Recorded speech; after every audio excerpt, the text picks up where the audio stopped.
12,000 कोटी संपत्ती असलेला मालक, ज्याचे कपडे घालून लोक स्वतःला VIP समजायचे.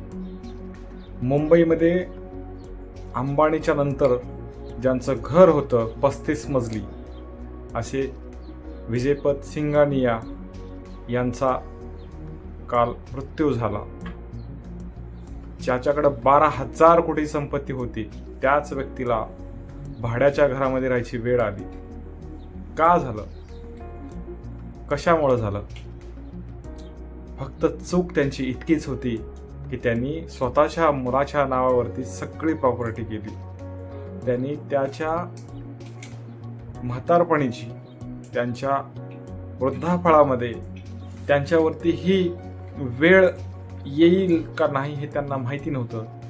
परंतु त्यांना 12,000 कोटीच्या मालकाला आलिशान बंगल्यामध्ये राहणाऱ्या, विविध मान सन्मान मिळालेल्या व्यक्तीला अक्षरशः भाड्याच्या घरामध्ये राहावं लागलं. त्यांना औषध पाण्यासाठी वन फिरावं लागलं. त्यांना त्यांच्या वृद्धापकाळामध्ये स्वतःच्या दवाखान्याच्या खर्चासाठी त्यांना कोर्टाच्या पायऱ्या झिजवाव्या लागल्या. चूक काय होती तर त्यांनी फक्त स्वतःच्या मुलावरती सगळी प्रॉपर्टी करून दिली आणि मुलांनी त्याच बापाला घराच्या बाहेर हाकलून दिलं. खरं तर हा एक मेसेज आहे आई वडिलांसाठी.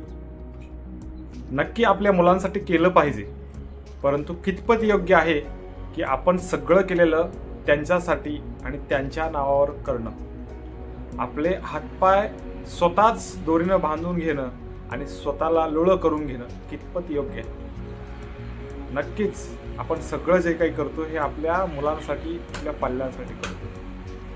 परंतु आपण जोपर्यंत जिवंत आहोत तोपर्यंत आपल्या नावावरती, आपल्याला जगण्यासाठी, आपल्याला काहीतरी हवं असतं म्हणून आपल्या नावावरती प्रॉपर्टी असणं गरजेचं आहे. हा एक खूप मोठा मेसेज होता. हे कलियुग आहे मित्रांनो, श्रावण बाळाचं युग नाही. म्हणून सगळ्यांनी जागे व्हा, सतर्क राहा.